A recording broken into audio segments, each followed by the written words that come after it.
And black people can't afford to indulge rich white people's need to endlessly flagellate themselves. They just want prices to go down and good jobs and the police when you call them.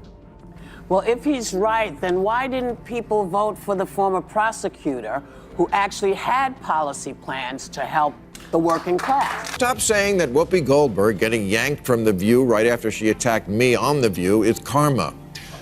There's no such thing as karma, sorry. Sorry, but life is random. The only word to describe it when a big game hunter gets trampled by an elephant and then eaten by lions is hilarious. Bill Maher has taken aim at the heart of woke culture once again, and this time, his sights are set on Whoopi Goldberg.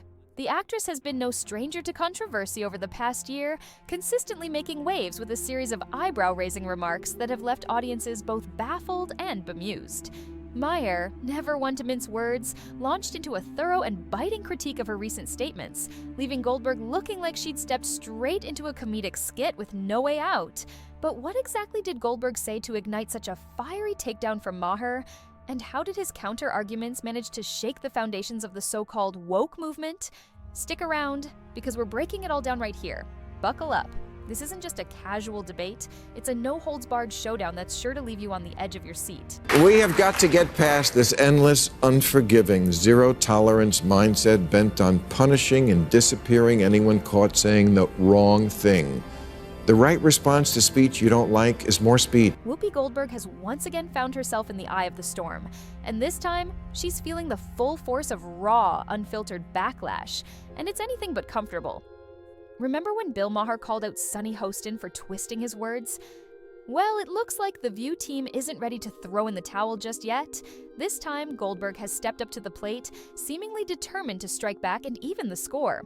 Apparently, Hostin couldn't handle the intensity of Maher's critique, so she passed the baton to Whoopi. And let's just say, Goldberg didn't hold back. She came out swinging like a contestant on a reality TV show no one asked for, ready to stir up drama at every turn. And black people can't afford to indulge rich white people's need to endlessly flagellate themselves. They just want prices to go down and good jobs and the police when you call them.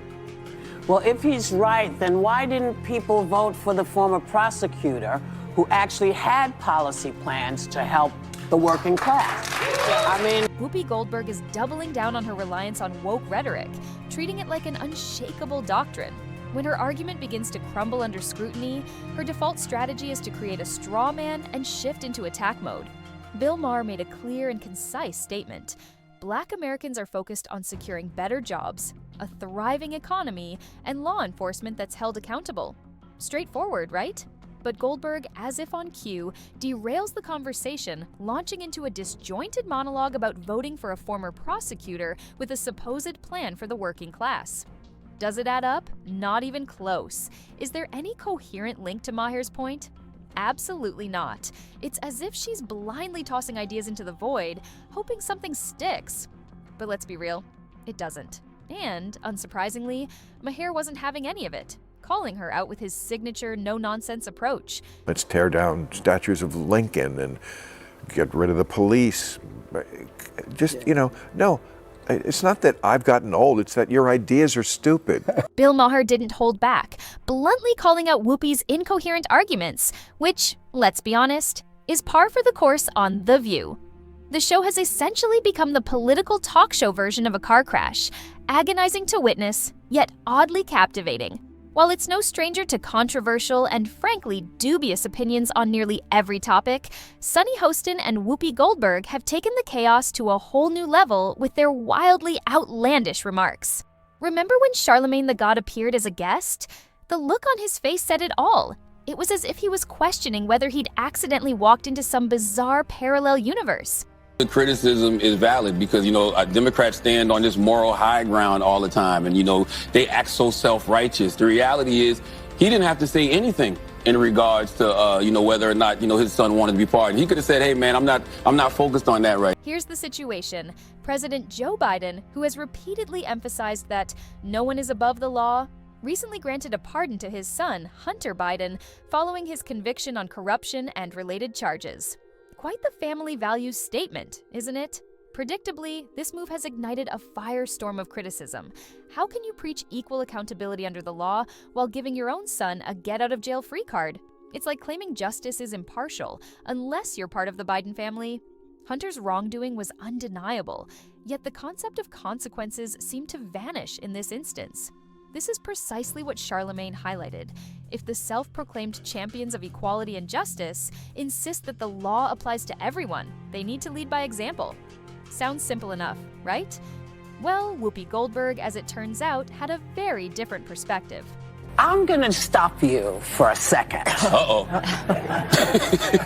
Only because you don't know that it was a lie. We don't know why he changed You his really think he just changed his mind over Thanksgiving weekend all No, of a sudden? I'm going to tell you what I think. Okay. Yeah. I think he changed his mind because he got sick of watching everybody else get over. And there it is. Yet another baffling, facepalm-worthy moment brought to you by Whoopi Goldberg, the reigning monarch of awkward takes. This time, she confidently asserted that President Biden never lied when he declared, "No one is above the law." Really, Whoopi? There's a mountain of proof, video footage, audio snippets, and maybe even hieroglyphics that undeniably confirms he said those very words. It's almost unbelievable that anyone would attempt to twist this narrative, but somehow, here we are, watching it unfold. This nation was founded on the principle that there are no kings in America. Each of us is equal before the law. No one is above the law. Watching Whoopi twist an obvious lie is like watching someone argue that water isn't wet while standing in the middle of a rainstorm. Her ability to bend logic to fit her narrative is so advanced, she could probably qualify for the Olympics in mental contortion, though she'd likely stumble over her own contradictions before making it to the podium. Even Charlemagne couldn't mask his shock at her statements, his face saying everything words couldn't. But Whoopi wasn't done. She dug her heels in further, implying that Biden might have shifted his stance because he was tired of being exploited. The sheer boldness of that claim left Charlemagne momentarily at a loss for words.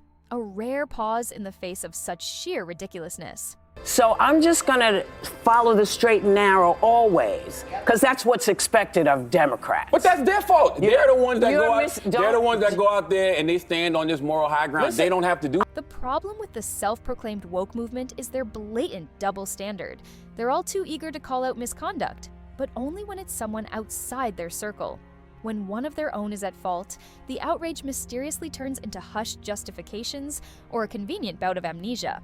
Predictably, Whoopi and her cohorts managed to dodge accountability during Charlemagne's segment.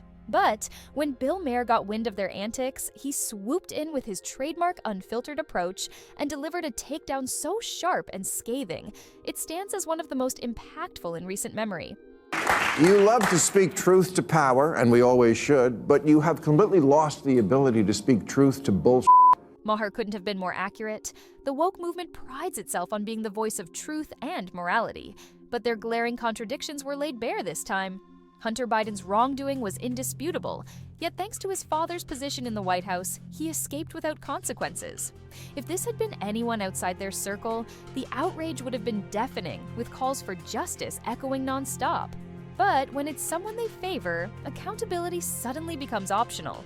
It's hypocrisy at its finest. And Maher was absolutely right to shine a light on it for what it truly is, a complete farce. The real issue, though, is how much longer the public will put up with this blatant double standard. This isn't just about Hunter, it's about a system that shields the elite while cracking down on everyone else. Maher's critique wasn't just well-timed, it was a necessary wake-up call for anyone still clinging to the illusion of equality. And here's the twist. Maher highlighted how the mainstream media often enables this behavior, widening the gap and perpetuating the hypocrisy even further. Is it appropriate to bury the Hunter Biden? You're talking about the press doing that? He's saying that's what they did, and that is what they did. They buried the Hunter Biden story before the election because they were like, we can't risk having the election thrown to Trump. We'll tell them after the election. And we know for a fact that that's what they did? Of course, you don't but follow I'm this. saying you know for a fact that that's what they did. I don't know what they did. I know, because you only watch MSNBC. No, that's not true. The media went to great lengths to minimize the Hunter Biden scandal, going into overdrive to protect President Biden and undermine Trump's re-election campaign. Major outlets dismissed the story as Russian propaganda, despite overwhelming evidence, while silencing anyone who dared to question the narrative. Whoopi Goldberg happily joined the fray, laughing off the allegations on The View as if they were a joke. But Bill Maher wasn't about to let that slide. He called her out for prioritizing spin over truth, tearing apart her weak defenses and laying bare the glaring hypocrisy for everyone to see. Above any matters of politics or what's right or wrong, the one thing I know for sure about America is this: it's run by mean girls. Mean girls in the press and in politics and in life. And when they smell blood in the water, the lust to finish off a vulnerable person will never be denied. The media pulled out all the stops to downplay the Hunter Biden controversy, working overtime to shield President Biden and derail Trump's re-election efforts. Prominent outlets brushed off the story as Russian disinformation, ignoring the mountain of evidence, while shutting down anyone who tried to challenge the official line. Whoopi Goldberg eagerly jumped on board, treating the allegations like a punchline on The View and dismissing them with a laugh. But Bill Maher wasn't having it.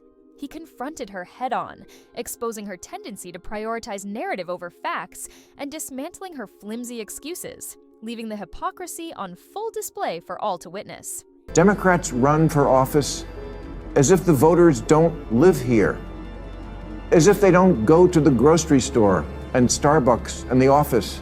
But they do. But a poll last year asked, if America is the greatest country in the world, more blacks and Hispanic Americans agreed with that than the white progressives. It asked if racism is built into our society. White progressives agreed with that at higher levels than black and Hispanic people. It asked if government should increase border security. Same result. Hispanic Americans are less okay with illegal immigration than whitey. And black people can't afford to indulge rich white people's need to endlessly flagellate themselves. They just want prices to go down and good jobs and the police when you call them. Black people, they're just like us. Maher nailed it. The women of The View, especially Whoopi Goldberg, aren't just champions of woke ideology. They're more like a pack of relentless predators, quick to pounce on anyone who questions their beliefs. Their idea of debate isn't about fostering understanding or uncovering the truth. It's about silencing dissent and pushing their agenda with a heavy dose of condescension and snark. Whoopi, in particular, has perfected the skill of brushing off opposing perspectives with a dismissive attitude, as if those who disagree are beneath her notice. But Maher didn't back down. He called them out, laying bare their tactics for what they really are: intimidation disguised as advocacy. It's no wonder he's become a thorn in their side, consistently highlighting their hypocrisy for an audience tired of one-sided storytelling. In a media world filled with stale, repetitive arguments, Maher's critiques feel like a refreshing gust of honesty. I said there's a coalition of Trump voters, people who really like him.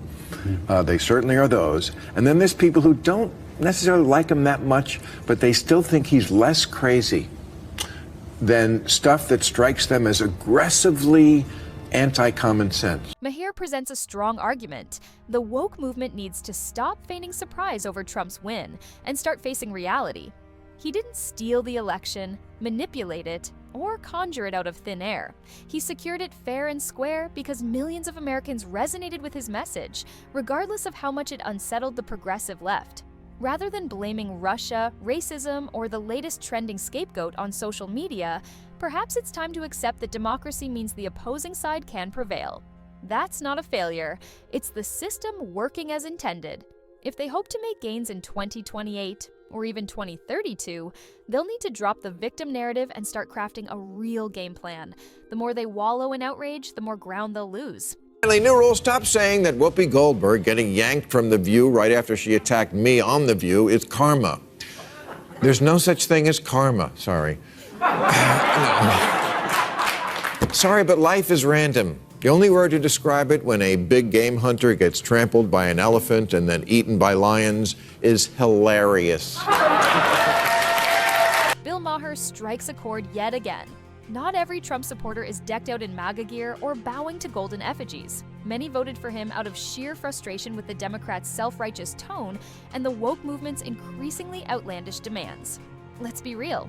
When you're pushing for biological males to compete in women's sports or staging protests that appear to side with groups like Hamas, you're bound to alienate a huge chunk of the electorate.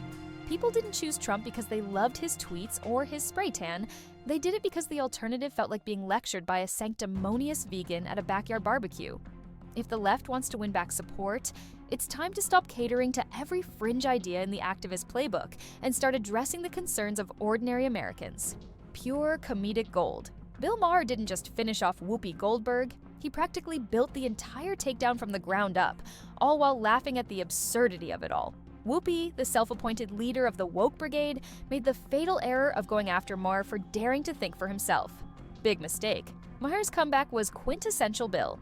Biting, fearless, and laugh-out-loud savage. He highlighted the irony of The View, a show that supposedly champions diverse viewpoints, lashing out at him simply for having an opinion they didn't like. A little hypocritical, don't you think? A group that preaches inclusivity at every turn seems to think it only applies to their own ideas. Maher, being Maher, wasn't about to let that hypocrisy slide.